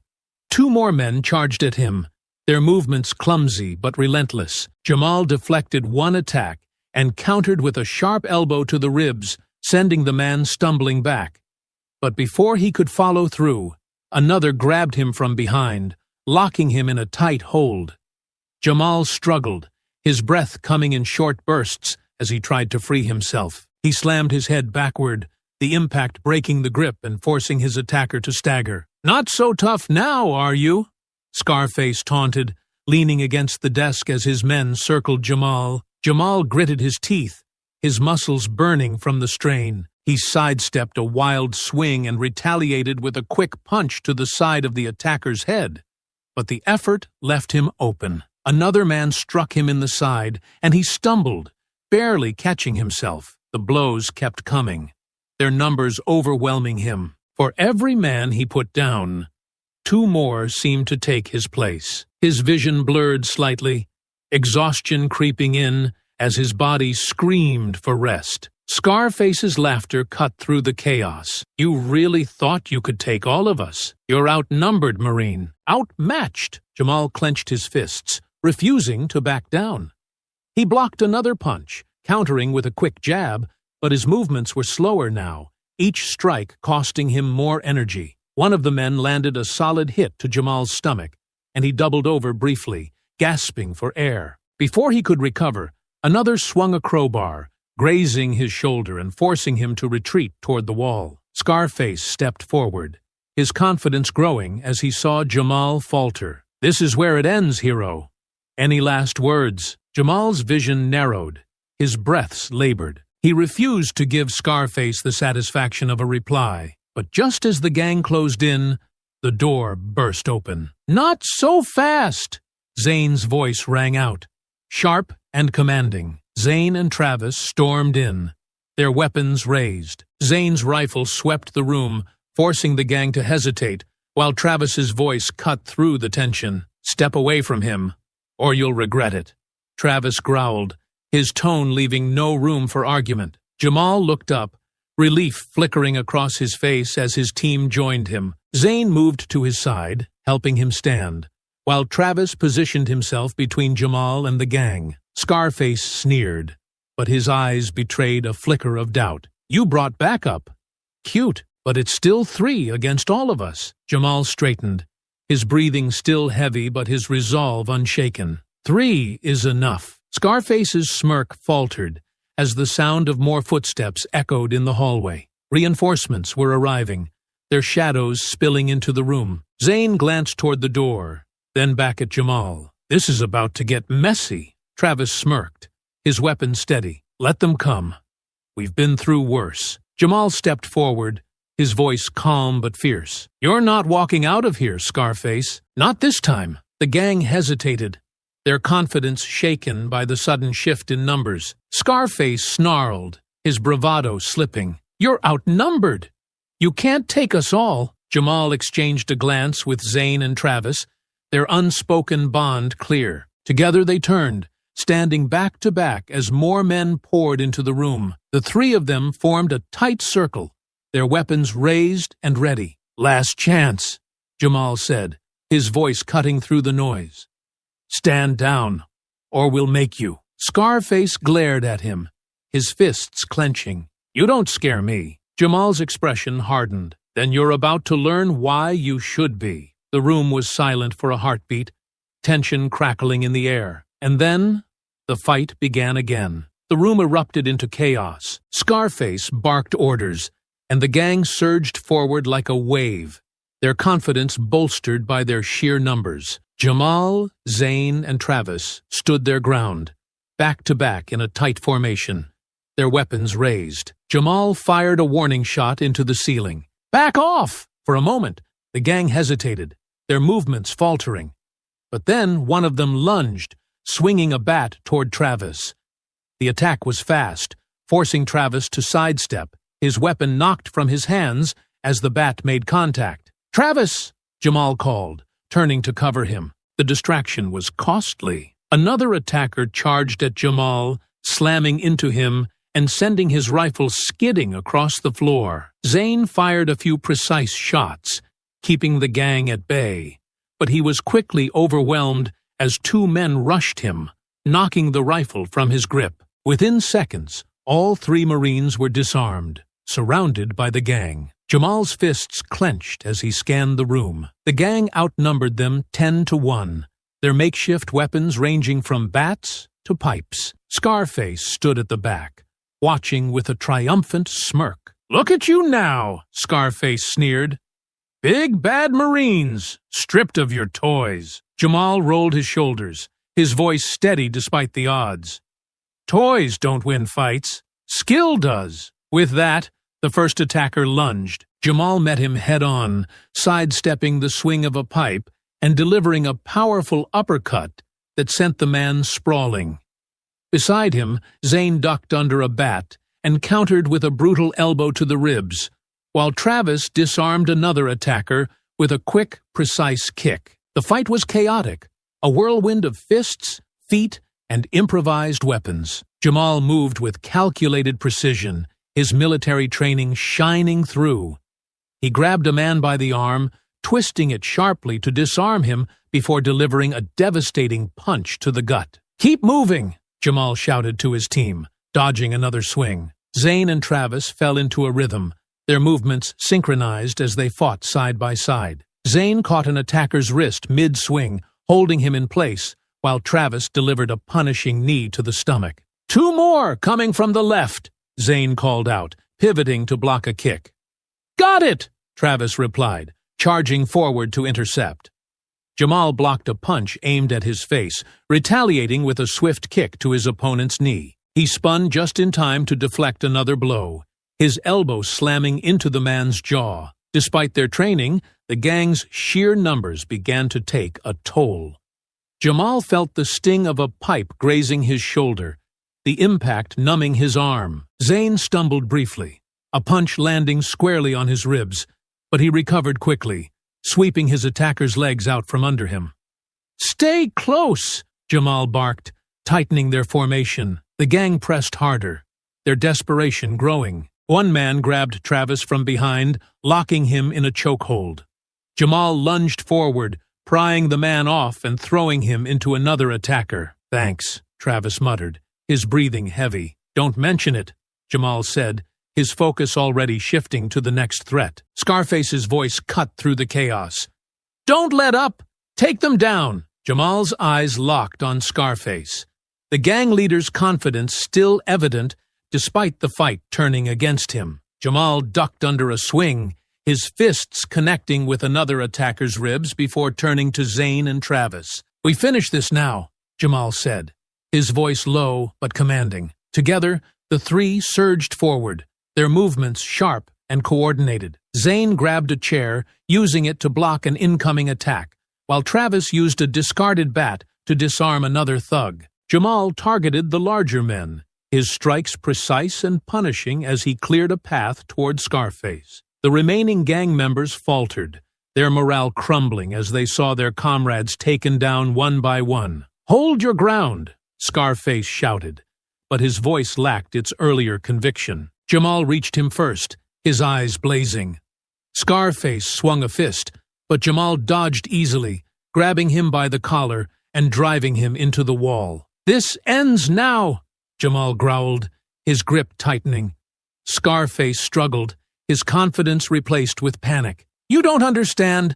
This is bigger than you." Jamal's expression didn't waver. Not anymore. With a final, powerful punch, Jamal sent Scarface crumpling to the floor. Around him, the last of the gang members were subdued, either unconscious or too injured to fight back. Zane and Travis stood beside him, their breathing heavy but triumphant. The room fell silent, the only sound the distant wail of approaching sirens. Jamal looked at his team, his voice steady despite his exhaustion. "We did it," Zane smirked, rubbing his sore shoulder. "Not bad for being outnumbered." Travis chuckled. Yeah, but next time, let's not lose our weapons. Jamal allowed himself a small smile, then turned to Scarface, who groaned on the floor. It's over, Jamal said, his tone firm, and you're going to answer for everything you've done. The sirens grew louder, signaling the end of the gang's reign. The warehouse was eerily quiet now.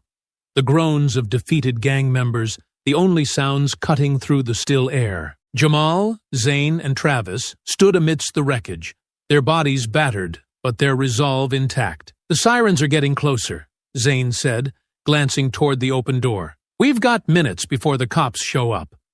Jamal nodded, his eyes scanning the room. Then we use every second. We've got to make sure we find everything. Documents, evidence, anything that ties them to their backers.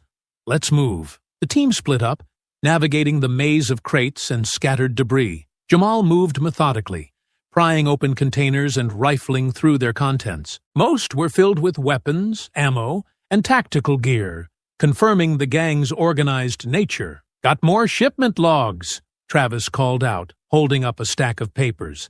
Looks like they've been moving supplies to different towns for months. Could be the start of an expansion. Bag it, Jamal said. The more evidence we collect, the harder it'll be for anyone to cover this up. Zane's voice crackled through their comms. Guys, I found something.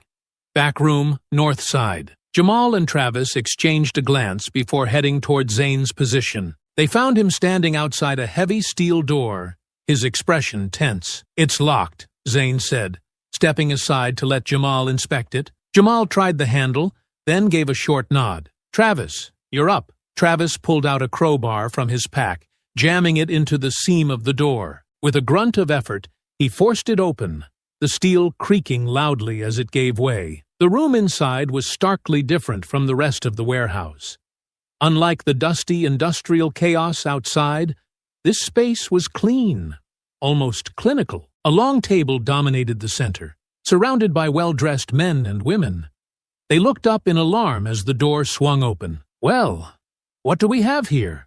Travis muttered, his voice dripping with disdain. Jamal stepped inside, his gaze sweeping the room. The occupants were clearly out of place. Business suits, polished shoes, and expensive jewelry. Papers and laptops were scattered across the table, along with an open briefcase filled with cash. One of the men, a middle-aged figure with a receding hairline and a tailored suit, stood up. Who the hell are you? He demanded, his voice sharp. Jamal's eyes narrowed. We're the reason this operation is falling apart. The man's face twisted in anger. You have no idea who you're messing with. Do you know how much money and power is tied to this? You can't just walk in here and... Sit down, Jamal interrupted, his voice cold and authoritative. The man hesitated, his bluster faltering under Jamal's steely gaze. Zane moved to the table, flipping through the papers. Looks like we just hit the jackpot, he said, holding up a stack of documents. Names, accounts, wire transfers, everything we need to tie these people to the operation. Another man, older and visibly nervous, spoke up. You don't understand. We're not criminals. This is business.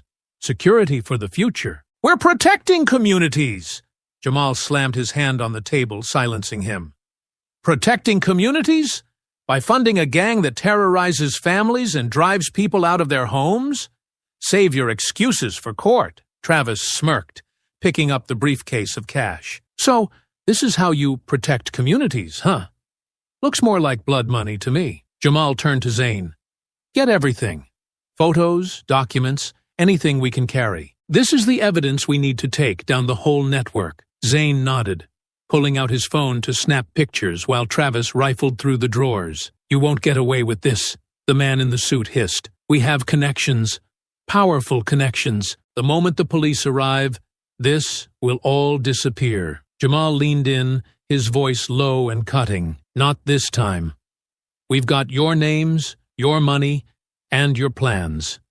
By the time this hits federal hands, there won't be a connection left to save you. The man's face paled, but he said nothing more. Wrap it up, Jamal said to his team, stepping back toward the door.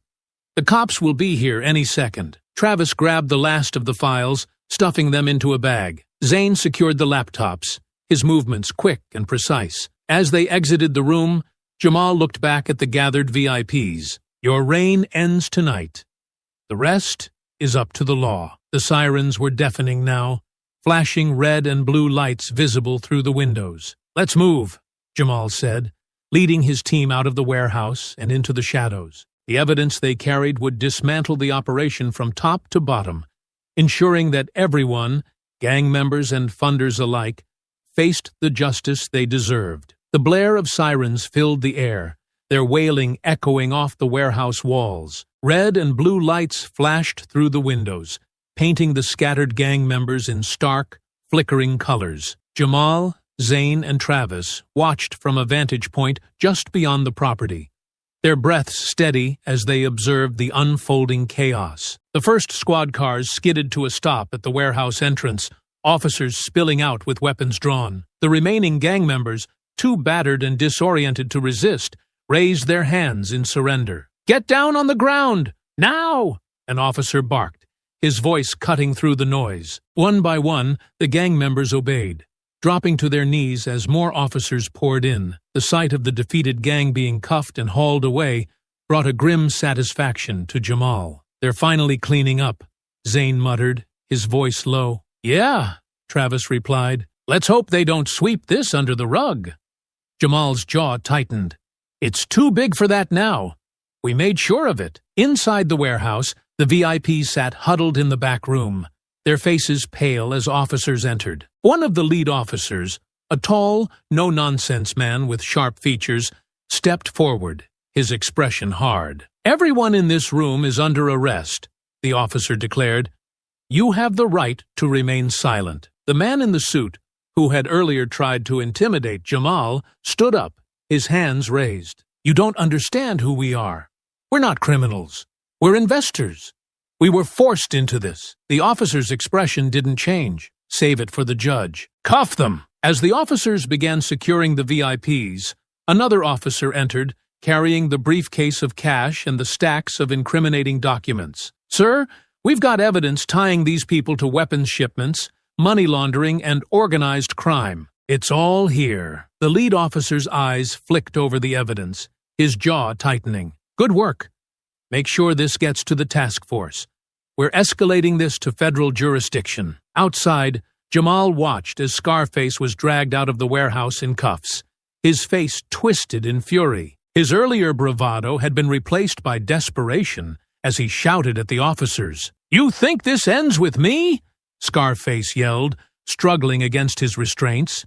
"You have no idea how deep this goes." The officers ignored him, shoving him into the back of a squad car. Travis smirked, watching the scene. "Looks like Scarface isn't so tough now." Zane chuckled faintly. Still running his mouth, though. Jamal's gaze didn't waver as he watched the gang leader disappear into the car. "He'll talk," he said, his voice calm but firm. "When they start pressing him, he'll give up the rest of them to save his own skin." More cars arrived, and officers began clearing the warehouse, cataloging evidence and securing the scene. The sheer scale of the operation, both the arrests and the confiscated supplies, was impossible to ignore. Jamal's voice was low but resolute as he spoke. "The corrupt ones won't be able to bury this.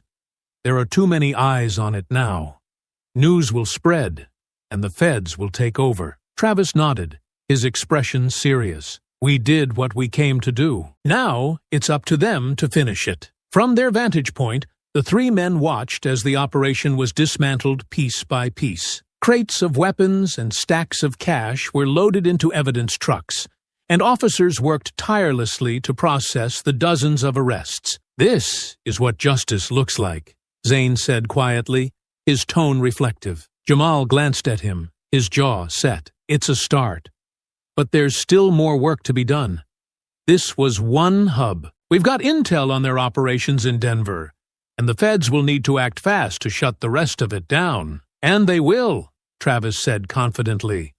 "With what we handed them, they won't have a choice." The sound of a helicopter overhead drew their attention. News crews were already arriving, their cameras capturing the scene from above. Jamal felt a grim sense of accomplishment. "Once this hits the news, the whole country will know what was happening here," he said. "And the people this gang hurt will finally see justice." Zane and Travis nodded, the weight of their mission sinking in. As the first rays of dawn began to break over the horizon, the three men slipped away into the shadows, leaving the scene behind. They had done their part, and now it was time to let the system do its job. But Jamal couldn't shake the lingering thought. This wasn't the end. It was only the beginning of a much larger battle. The soft hum of the television filled the living room as Jamal sat on the edge of his couch, a steaming mug of coffee in his hand. The faint aroma of the brew mingled with the smell of fresh morning air wafting through the cracked window. Sunlight filtered in, casting a warm glow over the room, but Jamal's attention was fixed on the news report playing on the screen. Zane and Travis sat nearby, equally engrossed. Their gear was piled neatly by the door, a silent reminder of the chaos they'd endured just hours earlier. The news anchor's voice was steady, but the urgency in her tone was unmistakable. Breaking overnight, authorities in Capitol Ridge have dismantled what officials are calling one of the largest organized crime operations in the region. Dozens of arrests have been made, including high-ranking gang leaders and several influential figures believed to be funding their activities. Jamal leaned forward slightly, his expression unreadable. The screen cut to a live report from outside the warehouse. Officers were shown loading crates of weapons into trucks, while handcuffed men were escorted into waiting vehicles. In the corner of the screen, a bold headline read, "Gang Bust Shocks Community.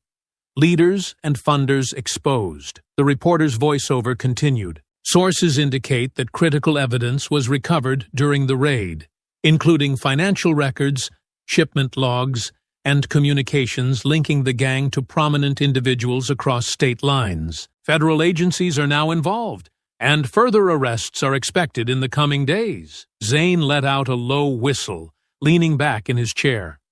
"Looks like we made an impression." Travis smirked, stretching his legs out in front of him. "Yeah, and now the feds get to deal with the fallout. Let's see them bury this." Jamal didn't respond immediately, his gaze still fixed on the screen. The news report shifted to interviews with local residents, many of whom expressed relief and shock at the scale of the operation. One woman, her face partially blurred, spoke with a mix of anger and gratitude. "We've been living in fear for months. These people terrorized our neighborhoods, and no one seemed to care. Whoever took them down, they're heroes. I just wish we knew who they were." Jamal's lips twitched into the faintest hint of a smile. Another man appeared on screen, his voice filled with awe. "It's like something out of a movie. I mean, who are these people? The cops couldn't do it. And then suddenly, the whole gang's gone. Whoever they are, they deserve a medal." Zane chuckled, shaking his head. "A medal? That's a first. Usually, we just get yelled at for bending the rules." Travis laughed.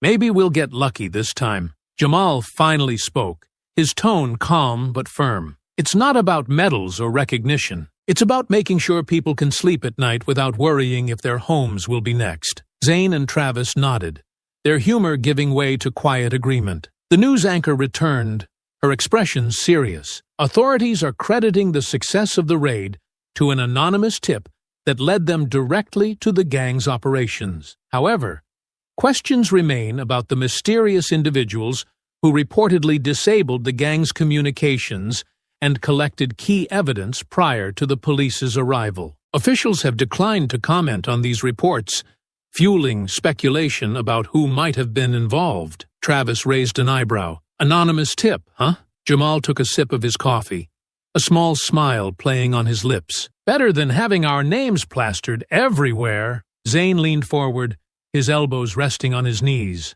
"You think anyone will figure it out?" "No," Jamal said firmly. "And even if they do, it doesn't matter. What matters is that the gang's done. Their leaders are behind bars, and their funders are exposed. We did what we set out to do." The room fell silent for a moment, the weight of their mission settling over them. "Still," Zane said after a pause, "it feels good to know we made a difference." Jamal nodded, his gaze drifting toward the window. We did.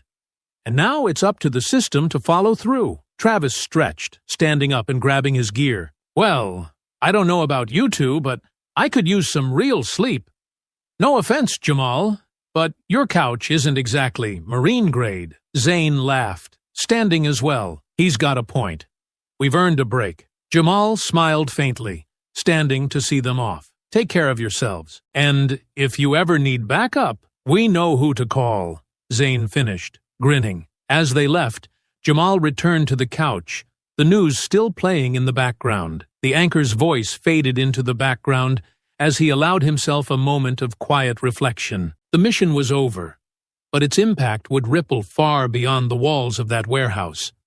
For the first time in months, the community could breathe easier, knowing the terror was gone. Jamal leaned back, his mind already turning to the next battle, because as long as there were people who needed protecting, he'd be ready. The sun hung low in the sky as Jamal stood on the front porch of his house, surveying the damage. The graffiti had been scrubbed away, but the broken windows, torn shutters, and scorch marks on the siding remained stark reminders of what had happened. He held a toolbox in one hand, determination etched on his face. His sister, Lena, arrived carrying a bag of supplies. She gave him a knowing smile as she climbed the steps. Figured you'd start fixing this place up today. Jamal nodded, setting the toolbox down. It's long overdue. I can't keep looking at it like this. Lena placed the bag on the porch, her voice softening. You've been through a lot, Jamal. You don't have to do this alone. I know, he said, glancing at her. But this is something I need to do. Lena didn't press further, instead opening the bag to reveal paint cans, brushes, and a few replacement boards for the siding. Well, lucky for you, I brought reinforcements. Jamal chuckled softly, shaking his head. You didn't have to do that. Of course I did, she replied, picking up a brush. You're my brother, and after everything you've done for this town, the least I can do is help you fix your house. As they worked, the occasional neighbor passed by, offering cautious waves or murmured greetings. Jamal noticed the way some of them lingered, their expressions a mix of curiosity and quiet gratitude. Words spreading, Lena said, as she hammered a new board into place. About what? Jamal asked, though he already knew the answer. About the gang, Lena replied, glancing at him, and about the people who took them down. No one's saying anything outright, but they suspect. Jamal tightened a screw on a loose hinge, his face calm. Let them suspect. What matters is that the gang's gone, and people feel safe again. Lena smiled faintly. You're always so humble. You could have disappeared after what you did, but you stayed to clean up the mess. That says a lot about you. Before Jamal could respond, a truck pulled up to the curb. 2 men and a woman stepped out, each carrying tools and supplies. Hey, Jamal, one of the men called, a friendly grin on his face. Figured you could use a hand. Jamal straightened, surprised. You don't have to do that. The woman waved him off, setting down a bundle of wooden planks. Nonsense! You've done more for this town than anyone else. It's the least we can do. Another car pulled up, followed by a few more. Soon, a small group of neighbors had gathered, each offering to help in some way. They worked quietly, but efficiently, painting over the scars of the past, replacing broken pieces, and clearing away debris. Jamal watched them for a moment, his chest tightening. He wasn't used to being on the receiving end of kindness, but he couldn't deny the warmth that spread through him as he saw the community come together. Lena nudged him gently. See? You're not alone. Jamal nodded, his voice low. Yeah, I see that. As the sun dipped lower, casting the street in golden light, the house began to take on a new life. The broken pieces were repaired, the paint fresh, the windows clear again. It wasn't perfect, but it was a start. One of the neighbors, an older man with weathered hands, approached Jamal as the others packed up. I don't know if it's true, he said,